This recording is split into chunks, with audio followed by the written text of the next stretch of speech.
خب بچه ها این چیه؟ جایزه. جایزه چی؟ نمره‌های ریاضیمون. آفرین. گفته بودم هر کی توی امتحانات پایان ترم نمره خوب بگیره بهش جایزه میدم.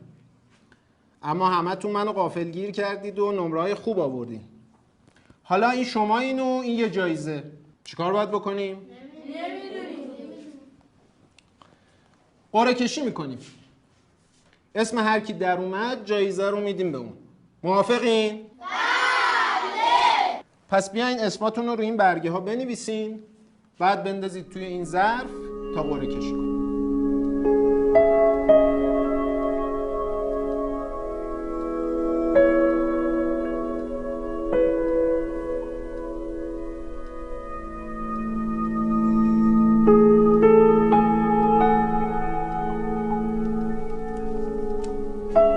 امیرحسین اسکندری، تشویقش کنید بچه‌ها. امیرحسین بیا پایین.